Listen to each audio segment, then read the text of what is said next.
क्यों मनाया जाता है, किस लिए, किस कारण से? जरा विचार करिएगा। एक माता पिता के वचन को निभाने के लिए मेरे राघव जी, मेरे राम जी अयोध्या से चले जाते हैं, अवधपुरी से बाहर निकल जाते हैं, केवल एक वचन को निभाने के लिए, अपने माता पिता के वचन को निभाने के लिए मेरे राघव जी, मेरे राम जी, माता सीता, लखन लाल जी लंका तक पहुंच जाते हैं। और ये मेरे भारत की भूमि की सभ्यता है, ये मेरे भारत भूमि की संस्कृति है कि माता पिता के वचन को निभाकर जब मेरे राघव जी वापस आते हैं तो संपूर्ण अयोध्या में भगवान राम के प्रवेश के लिए घी के दीप लगाए जाते हैं। मेरे राघव जी के प्रवेश के लिए, उनके स्वागत के लिए दीप मालिकाएं लगाई जाती है।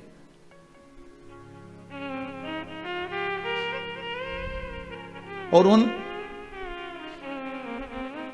दीप मालिका को मेरे राघव जी के प्रवेश के लिए संपूर्ण, और केवल अवधपुरी में नहीं, संपूर्ण विश्व में, संपूर्ण भारत की भूमि पर मेरे राघव जी के प्रवेश के लिए उनको अवधपुरी में आने के उत्साह में, उमंगता में, प्रसन्नता में घी के दीप, घृत के दीप लगाए जाते।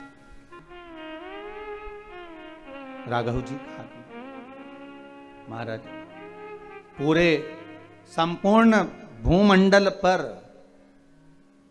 और एक बात हमेशा याद रखिएगा अपने जीवन में, भगवान की सेवा में, भगवान की पूजन में, भगवान की भक्ति में हल्की वस्तुओं का प्रयोग नहीं करना। जरा विचार करिएगा, हम अगर किसी से बातें करते हैं, हम किसी से बात कर रहे होते हैं, हम किसी से मिल रहे होते हैं, अपनी वाणी में हम हल्का शब्द का प्रयोग करते हैं या हल्के शब्दों का प्रयोग करते हैं तो सामने वाले पर फर्क क्या पड़ता है कि बताओ किसमें का व्यक्ति है, इतने हल्के शब्दों का प्रयोग कर रहा है, कितने गंदे शब्दों का प्रयोग कर रहा है, कितने विचित्र शब्दों का प्रयोग कर रहा है। तो तुरंत हमारी शान वहां घट जाती है कि हमारे शब्दों का संबोधन भी हम नहीं कर पाते, हमारे शब्दों का संबोधन भी हम नहीं कर पाते। अब जरा विचार करिए कि मात्र शब्द हल्के हो गए, तुम्हारा बोलने की भाषा हल्की हो गई तो तुम्हारा सम्मान घट गया।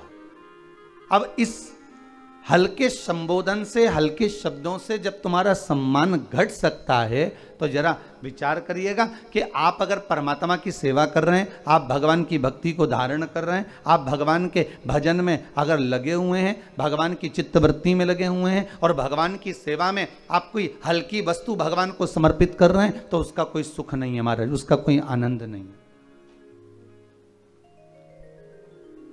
पहले भी कथा में कहा, आपने शिव महापुराण में श्रवण करा, जितने श्रोता भाई बहन आस्था चैनल पर कथा सुन रहे हैं इन्हें ध्यान दिया होगा, जितने फेसबुक यूट्यूब पर श्रवण कर रहे हैं, आज दीपावली के पावन अवसर की कथा जो आप सुन रहे हैं, आपको पहले भी कथा में कहा कि भगवान को एक चावल का दाना दो पर पूर्ण दो, भगवान को थोड़ा दो पर श्रेष्ठ दो। भगवान कभी नहीं कहता कि आप बहुता में दीजिए,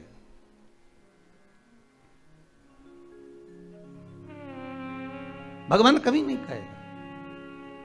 परसों की कथा में कहा था, धनतेरस की कथा अगर आपने श्रवण करी होगी तो उसमें कहा था, कर्जा लेकर, किसी से उधार मांगकर, किसी से धन लेकर, यदि आप कोई वस्तुएं लेकर आ रहे हो, कोई सामग्री लेकर आ रहे हो और वो तुम लाकर पूजन में रख रहे हो तो उसकी कोई महत्वता नहीं, उसकी कोई मूलता नहीं है।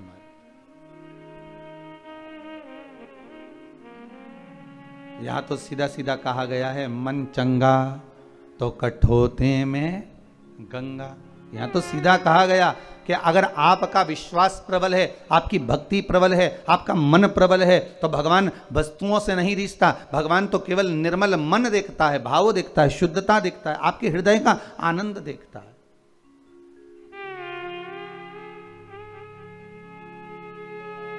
क्या किसको दिया जाए।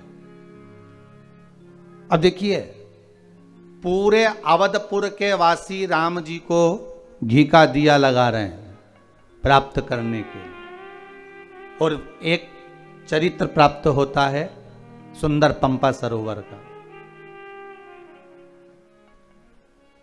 एक चरित्र प्राप्त होता है सुंदर चित्रकूट का। चित्रकूट में मेरे राघव जी बैठे हैं, उनके नजदीक में मां जानकी आनंद के साथ विराजी हैं। लखनलाल श्री लक्ष्मण जी महाराज थोड़ी दूरी पर खड़े हुए हैं। तभी वृक्ष पर एक बंदर आकर बैठ जाता है, और वृक्ष पर जब बानर आकर बैठा, बंदर आकर बैठा, तो वो वृक्ष पर बैठा बैठा वो बानर अपनी पूंछ को राघव जी के मुख पर मार रहा है, राघव जी के मुख पर डाल रहा है। राघव जी के मुख पर वो पूंछ बार बार आ रही है। अब राघव जी के मुख पर जब वो पूंछ आ रही थी, राघव जी उसको हाथ से हटा रहे थे, मेरे राम जी उसको हाथ से हटा रहे हैं। फिर वापिस पूंछ आई, वापिस हटाया, फिर पूंछ आई, फिर हटाया। इतने में तो लक्ष्मण जी को क्रोध आ गया, और लक्ष्मण जी ने उसी समय पर धनुष और बाण उठाया, और उस बानर को मारने के लिए बस बाण छोड़ने ही वाले थे, तो राघव जी ने पूछ लिया, मेरे राम जी ने पूछ लिया, लखनलाल, ए लक्ष्मण क्या कर रहे हो? लक्ष्मण जी बोले, प्रभु बताओ तो सही, ये बार बार आपको पूंछ फेंक रहा है आपके मुख पर, ये बार बार पूंछ आपके चेहरे पर डाल रहा है, इस बानर को मैं छोड़ूंगा नहीं, इसको मैं मार दूंगा। राम जी बोले, देखो लक्ष्मण,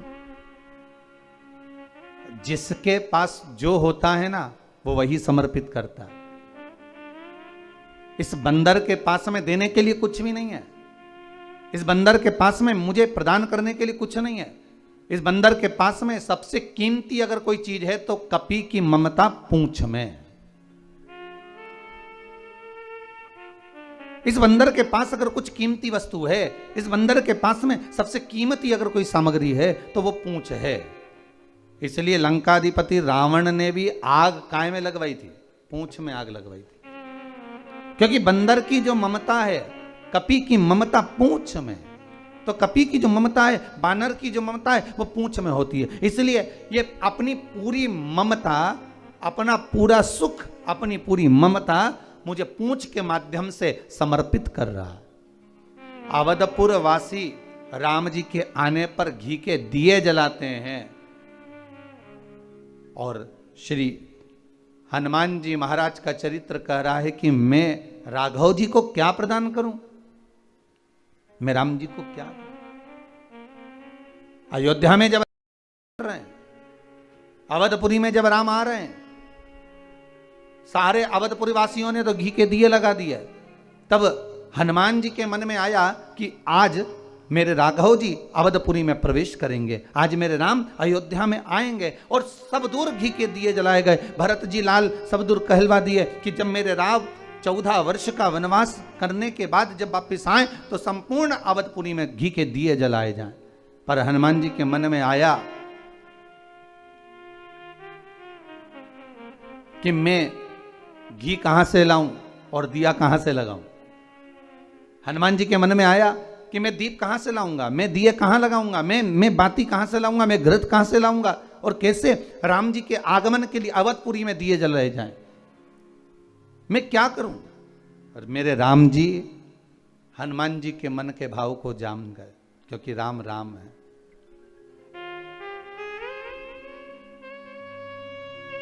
एक बात अपने जीवन में उतार कर रखिएगा, परमात्मा के सामने